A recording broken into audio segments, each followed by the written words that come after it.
Alright, let's now edit these artboards to create various sizes and orientations so we can get some really different settings in here. What we'll do is press Shift O and pull up our Artboards tool, and you can see that not only do we have the artboard numbers from 1 through 4, but we also have the default names, which are basically the same. Now, you will notice in the corner of the currently selected one, which is Artboard 4, or if you don't have it selected, simply click on it. It's very easy to highlight an artboard. You'll see in the top right-hand corner there is a close button. If we go ahead and click that, we will actually delete a whole artboard. So we do want 3 single artboards, so do make sure you delete that 4th one. But now what we can do is make changes to each of these remaining ones. So artboard 1 is going to remain as A4, okay? Our second one, we're going to switch that to an A3 one because we want to do a poster design as well as our A4 sheet that we have in here. So with artboard 2 selected, let's come up here to the presets on the control bar at the top, and we'll go down and choose A3. Now you'll notice it overlaps. Don't worry about that, we can adjust that in a minute. What we'll do whilst we're here, let's go ahead and select the third artboard, and we'll do this in fact as a custom size. We're going to create a flyer. Now a flyer is usually the width of your paper, and then you cut it maybe into thirds, so you can print 3 up on the same sheet, and it's obviously cheaper to do. So in this case, what I'm going to do is come over here to the width and height settings. I'm going to keep the width as 210.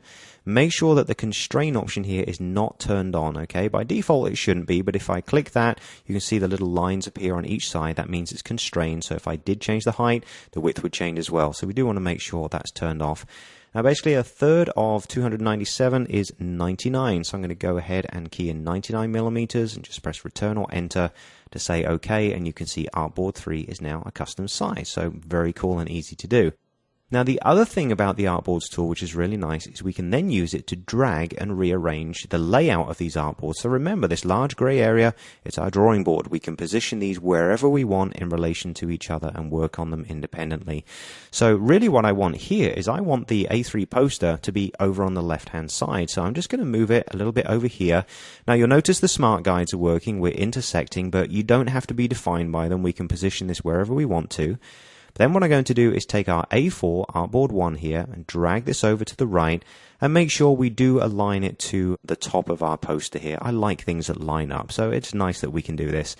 In the same vein, what we'll do is take our flyer down here, which is the same width as the A4, so in fact as we drag down, we get a perfect snap. It aligns to the bottom of our A3, to the center of the A4, and we get a nice even layout. Once again, if we use our Fit All keyboard shortcut, we can now zoom up and see all 3 artboards together.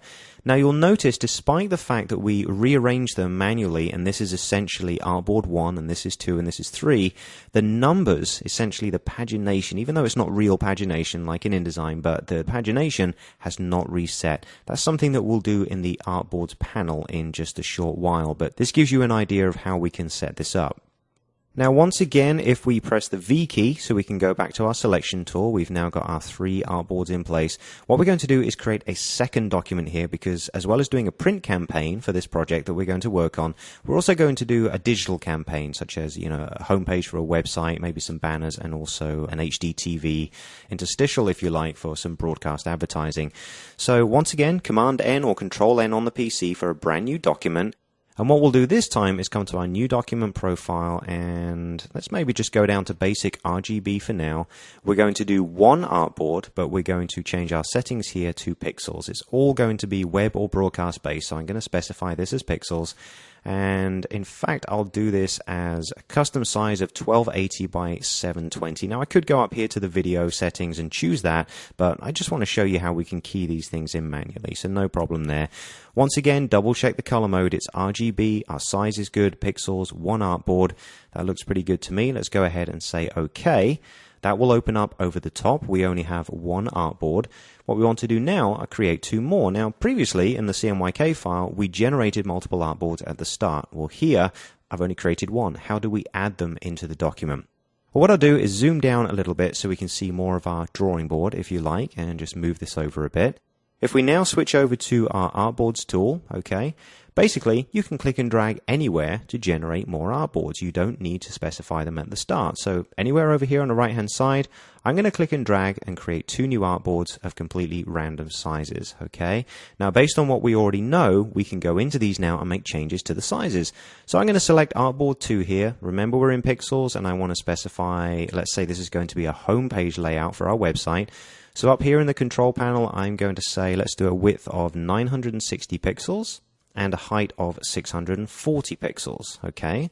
Likewise, we can come down here to the third artboard, and this is going to be maybe an advertising banner for a sponsors page somewhere on another website. So maybe we'll choose something like 900 pixels by 100, something fairly standard like that. Now, whilst we're here, I've also realized that this size I specified, 1280x720, we've now, say, received new updates to say, no, this is full 1080 HD, not 1280x720. So let's go ahead and select that artboard, come over here to our presets. We can simply say switch to HDV 1080. Now, once again, we need to reorganize these so that they align and don't overlap. So once again, using the snap functionality here, it's very easy to do that. Just align centrally and make sure there's a little bit of space there. Now, while we're on the subject of broadcast and we have this HDV artboard over here on the left-hand side, I also want to point out safe areas. Now, if you work in broadcast, that's something you're familiar with. When you're generating graphics for TV, you usually specify areas within your page or your artboard beyond which you shouldn't place any elements, just in case they disappear off the edge of a screen, because older televisions have black borders around the outside, and occasionally things would slide off the side of the screen. It's not so much an issue these days with HD and with flat screen TVs, but it's still worth bearing in mind.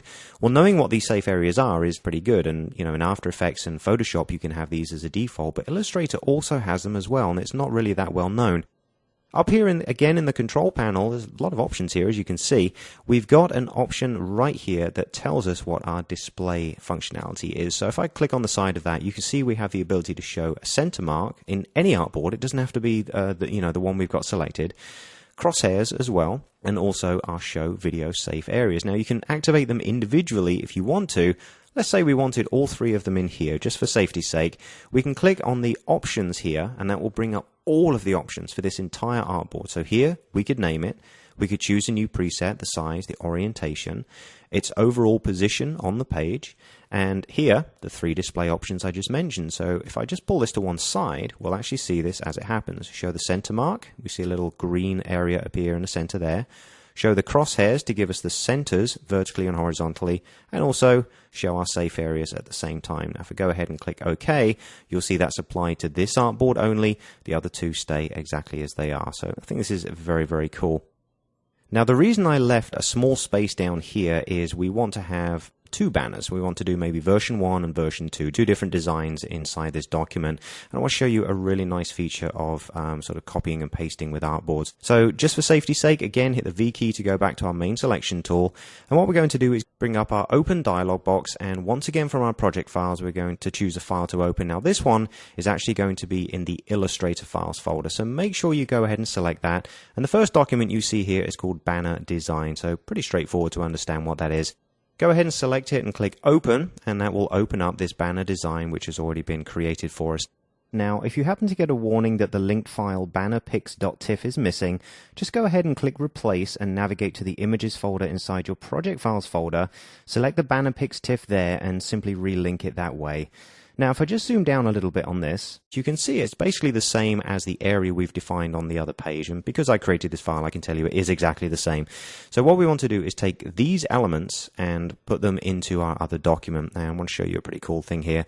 Going to select it. This is why we went back to our main selection tool. Just click on that. And because I have it already grouped together, it's going to pick up all of those artwork elements. What we can do is go to Edit and choose Copy. As a standard, it's Command-C or Control-C on the PC. So make sure you go ahead and copy that, and then we'll switch back to our RGB document here in the background. Now, remember that this is the artboard that we wish to paste it into. So I'm going to go ahead and click that so it highlights around the edge. And then what we can do is press Command-0 or Control-0 on the PC to fit that in the window. Now, very cool new keyboard shortcut inside of Illustrator CS5 is instead of going to Edit and choosing Paste, we can choose Paste in Place. If you select that, you'll see it drops it down in exactly the same location because the artboard is exactly the same size as the one we copied it from. So this is really cool if you're copying things from document to document. Now, like I said, we want 2 of these banners. So really we need now another artboard and also another set of these artwork elements in which we might maybe switch out the images or change the title or something like that. So I'm just going to drop down a little bit in size here. I'm just going to click outside to deselect and then once again go back to the Artboards tool. And here's the very cool thing.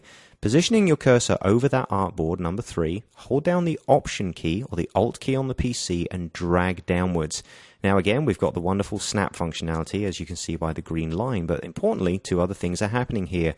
We are copying an artboard, okay, generating another one, but also, as you can see by these blue graphics that are appearing inside the dotted line, we're also copying the artwork with it. So we're basically copying 2 elements together just by simply option dragging. Now that functionality will copy anything inside of Illustrator, so remember that for later on, holding down your Option or your Alt key, and that will do the trick. So once again, go back to the main selection tool. You can see that we've now got our 2 banners, our 2 artworks in place, and I fit everything down in one window. I think we've got a pretty decent selection of RGB documents there.